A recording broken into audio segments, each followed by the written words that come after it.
কুমিল্লায় নারীকে ধর্ষণের ঘটনায় মামলায় রাজধানী থেকে মূল অভিযুক্ত সহ ৫ জন গ্রেপ্তার।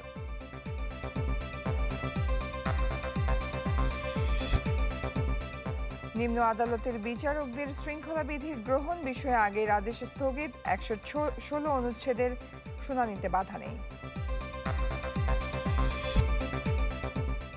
এনবিআর এর কমপ্লিট শাটডাউনে আজও অচল অবস্থা, হুমকিতে আমদানি রপ্তানি।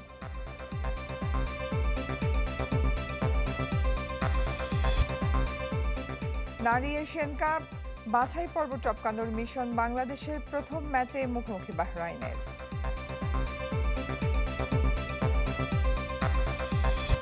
কুমিল্লার মুরাদনগরে ২ সন্তানের জননীকে ধর্ষণ মামলার মূল অভিযুক্ত ফজর আলী সহ ৫ জনকে গ্রেপ্তার করেছে পুলিশ। বিষয়টি নিশ্চিত করেন জেলা পুলিশ সুপার। এর আগে ধর্ষণের ভিডিও ধারণ ও ছড়িয়ে দেওয়ার ঘটনায় অনিক, সুমন, রমজান ও বাবুকে কুমিল্লার বিভিন্ন স্থান থেকে গ্রেপ্তার করে পুলিশ। এদিকে ধর্ষণের ঘটনায় থানায় মামলা হয়েছে। এরই মধ্যে ভুক্তভোগী নারীর ডাক্তারি পরীক্ষাও সম্পন্ন হয়েছে। পুলিশ জানায় ২ সপ্তাহ আগে স্বামীর বাড়ি থেকে মুরাদনগরে বাবা বাড়িতে যান ওই নারী। ২৬ জুন রাতে তার বাবা মা বাইরে গেলে অভিযুক্ত ফজর আলী বাড়িতে গিয়ে দরজা খুলতে বলে। রাজি না হলে কৌশলে ঘরে প্রবেশের পর ধর্ষণ করে। পরে ওই নারীর চিৎকারে স্থানীয়রা এসে ফজর আলীকে আটক করে। মারধরের সময় ভিডিও করা হয় পুরো ঘটনা, যা পরে ছড়িয়ে দেওয়া হয় সামাজিক যোগাযোগ মাধ্যমে। মাজদার হোসেন মামলায় নিম্ন আদালতের বিচারকদের শৃঙ্খলা বিধি গ্রহণ করাতে সাবেক ভারপ্রাপ্ত প্রধান বিচারপতি আব্দুল ওয়াহাবের আদেশ স্থগিত করেছেন আপিল বিভাগ। প্রধান বিচারপতি সৈয়দ রেফাত আহমেদের নেতৃত্বে ৬ বিচারপতির আপিল বেঞ্চে এই বিষয়ে রায় দেন। এতে হাইকোর্টের ১১৬ অনুচ্ছেদের রুল শুনানিতে বাধা নেই বলেও উল্লেখ করেন আপিল বিভাগ। সাধারণত রোববার বিচার কাজে বসেন না প্রধান বিচারপতি, শুধু এই মামলার রায় দেওয়ার জন্য আজ বিচার কাজে বসেন তিনি। ১৯৯৯ সালের ২ ডিসেম্বর মাজদার হোসেনের মামলায় ১২ দফা নির্দেশনা দিয়ে রায় দেওয়া হয়। ওই রায়ের ভিত্তিতে নিম্ন আদালতের বিচারকদের চাকরি শৃঙ্খলা সংক্রান্ত বিধিমালা প্রণয়নের নির্দেশনা ছিল। পরবর্তীতে ২০১৭ সালের ১১ ডিসেম্বর এই সংক্রান্ত গেজেট জারি করা হয়। এরপর ৩ জানুয়ারি সেই গেজেট গ্রহণ করে আদেশ দেন সুপ্রিম কোর্ট। দর্শক, এই বিষয়ে আরো খবরাখবর জানাতে আমাদের সাথে সরাসরি যুক্ত হচ্ছেন সহকর্মী মাসুদুর রহমান। মাসুদ, বিস্তারিত কি খবর আছে আপনার কাছে? আসলে যে মামলাকে কেন্দ্র করে এসকে সিনহার সাথে সাবেক প্রধানমন্ত্রী শেখ হাসিনার সম্পর্কের অবনতি হয়েছিল এবং যে মামলাকে কেন্দ্র করে এসকে সিনহাকে দেশ ছাড়তে বাধ্য করা হয়, সেই মামলার যে বিষয়টি ছিল যে আসলে বিচারকদের শৃঙ্খলাবিধিতে এসকে সিনহা বলেছিলেন যেন নিয়ন্ত্রণ সুপ্রিম কোর্টের হাতে থাকে, কিন্তু তৎকালীন আইনমন্ত্রী প্রেশার দিয়ে তাকে সেটি বাধ্য করতে বলেছিলেন আইন মন্ত্রণালয়ের অধীনে যেন নিম্ন আদালতের সারা দেশের বিচারকদের নিয়ন্ত্রণ থাকে। সেটির যে একটি ইঁদুর বিলাল খেলা ছিল তখনকার সরকার এবং সুপ্রিম কোর্টের, সেটি কিন্তু তখন এসকে সিনহাকে বিদায়ের পর সাবেক ভারপ্রাপ্ত প্রধান বিচারপতি আব্দুল ওয়াহাব মিয়াকে দিয়ে গ্রহণ করানো হয়, যেটির নিয়ন্ত্রণ চলে যায় আইন মন্ত্রণালয়ের হাতে। এবং এই ৫ই আগস্টের পরিবর্তিত পরিস্থিতির পর এটি গেল মাসে যখন রিভিউ করা হয় তখন কিন্তু আমরা জানতাম না যে এটি এই পর্যায়ে আসছে। তো মাজদার হোসেন সেই মামলার রিভিউ আজকে কিন্তু একটি আদেশ হলো, যেখানে তখনকার ভারপ্রাপ্ত প্রধান বিচারপতি যিনি আইন মন্ত্রণালয়ের অধীনে যেই বিষয়টি ছিল যে নিয়ন্ত্রণটি থাকবে নিম্ন সারা দেশের বিচারকদের নিয়ন্ত্রণটি বদলি এবং পদোন্নতির নিয়ন্ত্রণ নিয়ে থাকবে আইন মন্ত্রণালয়ের হাতে, সেটির যে গ্রহণ করতে বলেছিলেন আইন মন্ত্রণালয়কে সেটি আজকে স্থগিত করে দেওয়া হয়েছে। একই সাথে লিভ দেওয়া হয়েছে এবং বলা হয়েছে এই মামলাকে কেন্দ্র করে সংবিধানের ১১৬ অনুচ্ছেদের যে রুল শুনানি হচ্ছে সেটি থাকবে কি থাকবে না, সেটিতে যে রুল শুনানির ক্ষেত্রে এটি যে একটি বাধা হয়েছিল সেই বাধাটি আপিল বিভাগ আজকে দূর করে দেন। এবং নিঃসন্দেহে ১৯৯৯ সালে মাজদার হোসেন মামলার যেটি বাংলাদেশের সবচেয়ে আলোচিত মামলা বলা হয়, যে সবসময় চর্চা করা হয় মাজদার হোসেন মামলার রায়টিকে, সেই মামলাটির যে এতদিন পরে একটি রিভিউ হয়েছে এবং এই রিভিউয়ের পরে আজকে যে একটি আদেশ হলো, নিঃসন্দেহে এর পরবর্তীতে নিম্ন আদালতের বিচারকদের যে নিয়ন্ত্রণ যে সুপ্রিম কোর্টের হাতে আসার যে বিষয়টি ১১৬ অনুচ্ছেদের মাধ্যমে, সেটির কিন্তু পথ অনেকটাই দূর হলো। এবং এখন আগামী বুধবার যখন ১১৬ অনুচ্ছেদের শুনানি হবে তখন কিন্তু আজকে রায়টিও সেখানে বলা হবে। তো আপাতত এই মামলাটির মাজদার হোসেন মামলাটি কিন্তু যে রিভিউ শুনানি সেটি কিন্তু পরবর্তীতে যখন আবার আপিল শুনানি হবে তখন কিন্তু আবার রিভিউ শুনানি হবে। তো এখন ১১৬ অনুচ্ছেদের যখন হাইকোর্ট স্ট্রাইক ডাউন করবে অথবা রাখবে কি রাখবে না সেটির বিষয়ে পরবর্তীতে কিন্তু আরেকটি সিদ্ধান্ত নেওয়া হবে। ধন্যবাদ মাসুদ আপনাকে। দর্শক, যুক্ত হয়েছিল সহকর্মী Masudur Rahman. World class innovation নিয়ে ওয়ালটন এখন দেশের সীমানা পেরিয়ে পৌঁছে গিয়েছে ৫০টিরও বেশি দেশে। জাতীয় রাজস্ব বোর্ড এনবিআর চেয়ারম্যানের পদত্যাগ দাবিতে অচল হওয়ার পথে আমদানি রপ্তানি কার্যক্রম। আজও চলছে শাটডাউন কর্মসূচি। গতিশীল রাজস্ব ব্যবস্থা চালুর লক্ষ্যে গেল 12 মে অধ্যাদেশ জারি করে সরকার, যার মাধ্যমে 2 ভাগে ভাগ করা হয় এনবিআরকে। এই প্রক্রিয়া আমলে নেওয়া হয়নি। পরামর্শ কমিটির সুপারিশ এমন অজুহাতে আন্দোলনের সূত্রপাত। মূলত ট্যাক্স ও কাস্টমস ক্যাডার থেকে 2 বিভাগের সচিব নিয়োগের দাবি আন্দোলনকারীদের। প্রতিবাদে কলম বিরতি দিয়ে শুরু হয় কর্মসূচি। এখনো চলছে শাটডাউন। অচলাবস্থার জন্য চেয়ারম্যানকে দায়ী করে পরবর্তী ঘোষণা না দেওয়া পর্যন্ত চলমান কর্মসূচি চালিয়ে যাওয়ার ঘোষণা কর্মকর্তা কর্মচারীদের। দর্শক, এই বিষয়ে আরো বিস্তারিত খবরাখবর জানাতে জাতীয় রাজস্ব বোর্ডের সামনে থেকে আমাদের সাথে সরাসরি যুক্ত হচ্ছেন মইনুল হাসান। মইনুল, বিস্তারিত জানাবেন।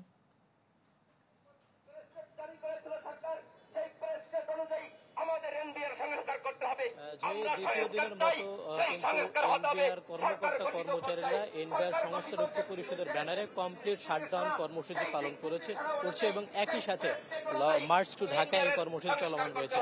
আমরা দেখেছি এই আন্দোলন কিন্তু দীর্ঘদিন ধরেই চলমান রয়েছে এবং যেটা এখন রূপ নিয়েছে এক দফায়, অর্থাৎ চেয়ারম্যানের অপসারণ ব্যতি রেখে তারা কোনো ধরনের সংস্কারের পক্ষে মত দিচ্ছে না। তবে গতকালকে বেশ কয়েকটি ঘটনা ঘটেছে। আমরা দেখেছি যে কমপ্লিট শাটডাউনের কারণে সারা দেশব্যাপী যে কাস্টমস, ভ্যাট এবং অন্যান্য বন্দরের যে দপ্তরগুলো রয়েছে সেখানে কিন্তু কার্যক্রম ব্যাপকভাবে ব্যাহত হয়েছে। যাতে বিজিএমই একটা তথ্য দিয়েছে যে এই অচল অবস্থার কারণে দৈনিক তাদের প্রায় 2600 কোটি টাকা বাণিজ্য ব্যাহত হচ্ছে এবং পাশাপাশি ব্যবসায়ীরাও কিন্তু অনুরোধ করেছে, এক প্রকারের আহ্বান জানিয়েছেন সরকারকে এবং এই পক্ষকে যে দ্রুত আলোচনার মাধ্যমে সমাধান টানতে এবং কোনো শর্ত ছাড়াই এনবিআর সংস্কার ঐক্য পরিষদের কর্মকর্তাদের বলেছেন যে আন্দোলন প্রত্যাহার করতে দেশের এবং দেশের অর্থনীতির স্বার্থে। তবে আমরা গতকালকেও যে আলোচনা শুনেছিলাম যে আগামী মঙ্গলবার হয়তো এনবিআর সংস্কার ঐক্য পরিষদের সাথে অর্থ উপদেষ্টা বসবেন। তবে তারাও বলেছেন যে তারা আলোচনার পথ খোলা রেখেছেন, তারা যে কোনো সময় বসতে প্রস্তুত। এই যে চলমান আন্দোলন ঘিরে কিন্তু বেশ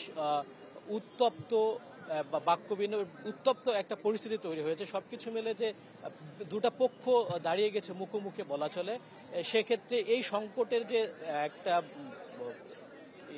সেটা কিন্তু সামগ্রিকভাবে অর্থনীতিতে পড়েছে। আমরা দেখেছি যে সকাল থেকে এখানে বেশ এখনো লোকজন নেই বললেই চলে, গুটি কয়েক যারা এখানে অবস্থান করছেন। পাশাপাশি আইন শৃঙ্খলা বাহিনী কিন্তু সতর্ক অবস্থানে রয়েছেন এবং সব মিলিয়ে এই যে আন্দোলনের শুরু, এখন এটার শেষ কোথায় গিয়ে ঠেকবে এখনো কিন্তু কেউ বলতে পারে না। তবে সবার দাবি, যারা ব্যবসায়ী রয়েছেন এবং যারা স্টেক হোল্ডার রয়েছেন, তারা বলছেন যে দ্রুত একটা সমাধান টেনে এই আন্দোলনের পরিসমাপ্তি ঘটাতে। জয়ী মইনুল, ধন্যবাদ আপনাকে।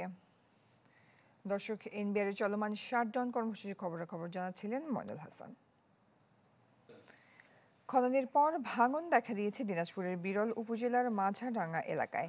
এতে নদীগর্ভে বিলীন হচ্ছে নানা স্থাপনা। অব্যাহত ভাঙনে আতঙ্কিত এলাকাবাসী। এদিকে মৌলভীবাজারের ধলাই নদে প্রতি বছরের মতো এবারও বর্ষা মৌসুম আসতেই শুরু হয়েছে ভাঙন। ঝুঁকিতে মণিপুরী সম্প্রদায়ের বেশ কিছু গ্রাম। ভাঙন ঠেকাতে খনন করা হয় নদী, সেটি যেন কাল হয়ে দাঁড়ালো দিনাজপুরের বিরলের বুক চিরে বয়ে যাওয়া পূর্ণভবা নদীর। স্থানীয়রা জানান, খননের বছর খানেক পরই দেখা দেয় তীব্র ভাঙন। নদীগর্ভে বিলীন হচ্ছে ফসলি জমি ও চলাচলের রাস্তা। ভাঙন ঠেকাতে পানি উন্নয়ন বোর্ড তৎপর নয়, এমন অভিযোগ তাদের। এমন ভাঙন ভাঙেছে, এরকম ভাঙন কোনো জীবনে ভাঙেনি। আগে তো এরকম ভাঙচুর হয় না, এই নদী খুঁড়ার কারণে এরকম ভাঙচুর হচ্ছে। আবার বহুবার নাপি নিয়ে গেছে যে ব্লক হবে বা প্লেট হবে, নাপিয়া চলে যাচ্ছে, কোনো ধরার লোক নাই। অভিযোগ অস্বীকার করে দ্রুত ব্যবস্থা নেওয়ার আশ্বাস দিয়েছেন পানি উন্নয়ন বোর্ডের কর্মকর্তারা।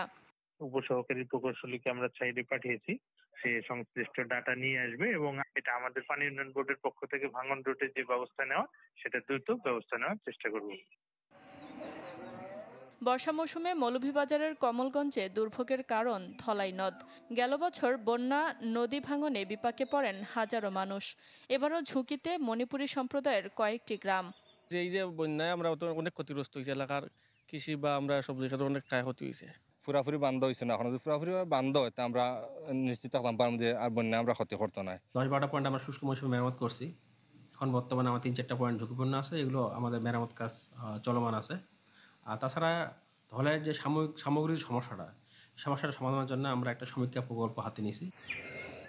ভারতের প্রায় 67 কিলোমিটার ও বাংলাদেশ অংশে 13 কিলোমিটার পাড়ি দিয়ে মৌলভীবাজারের মনোনদে মিলেছে ধলাই। শারমিন মাহমুদ, চ্যানেল 24। 7 বছর আগে খুঁটি সরানোর জন্য টাকা পরিশোধ করা হয় বিদ্যুৎ বিভাগকে, কিন্তু গাইবান্ধা শহরের বিডি রোডের 44টি খুঁটি এখনো দাঁড়িয়ে আছে, যা রীতিমতো যানবাহন চালক ও পথচারীদের পথের কাঁটা হয়ে দাঁড়িয়েছে। বিদ্যুৎ বিভাগের দাবি, অচিরেই শুরু হবে খুঁটি সরানোর কাজ। একটি দুটি নয়, 44টি বিদ্যুতের খুঁটি ঠায় দাঁড়িয়ে সড়কের প্রায় 1/3 জুড়ে। এসব খুঁটি রাস্তা থেকে সরিয়ে না নেয়ায় বেড়েছে মানুষের ভোগান্তি, ব্যাহত হচ্ছে স্বাভাবিক যান চলাচল। শহরের বড় মসজিদ থেকে পুলিশ সুপারের কার্যালয় পর্যন্ত 4 লেন সড়কে নির্মাণ কাজ শেষ হয় বছর 3 আগে। সড়ক চওড়া করায় প্রয়োজন দেখা দেয় খুঁটি সরানোর। এজন্য কাজ শুরুর আগে 83 লাখ টাকাও দেয়া হয় বিদ্যুৎ বিভাগকে। তবে 7 বছর পেরিয়ে গেলেও পথেই রয়ে গেছে সেগুলো। এই কারণে তো এই রাস্তার দাম হয়, এই যে ইস্কে নিয়ে আজকে ধরে থাকা না, ট্রাক আলে পরে অসুবিধার মধ্যে পড়ি। যখন রিক্সায় দুর্ঘটনা হচ্ছে, অ্যাক্সিডেন্ট হচ্ছে, ফুটপাতে মানুষ রাস্তাঘাটে চলাফেরা করতে পারতেছে না। গাইবান্ধার সড়ক ও জনপদ বিভাগের দাবি, এ নিয়ে বারবার তাগাদা দিলেও ফল মেলেনি। এখন তারা ঠিক কী কারণে আসলে এতদিন করেনি এটা আসলে আমিও জানি না। তবে আমি আসার পরে যেটা করেছি, আমি এটা নিয়ে তাদের সাথে কথা বলেছি এবং ডিসি অফিসকেও জানিয়েছি বিষয়টা, এবং সকলের সমন্বয়ে তারা এই কাজটা কিন্তু রিসেন্টলি দেখবেন শুরু করেছে।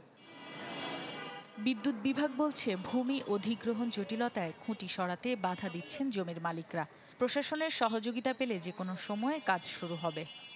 দক্ষিণ পাশের যে পোলগুলো সেগুলো কিন্তু শিফট করা হয়েছে। উত্তর পাশে কিছু ভূমি অ্যাকোয়ারের কিছু সমস্যা ছিল, তো এগুলো সমাধান করা হয়েছে। তো আমাদের কাজ চলমান আছে, অতি দ্রুত উত্তর পাশের পোলগুলো শিফট হয়ে যাবে ইনশাআল্লাহ, আশা করছি। গাইবান্ধার প্রায় 2.5 কিলোমিটার সড়ক 4 লেন করতে খরচ ধরা হয় 117 কোটি টাকা। Desk report, channel 24। সময় হলো আবার একটা বিরতির, ফিরছি একটু পর, সাথে থাকুন।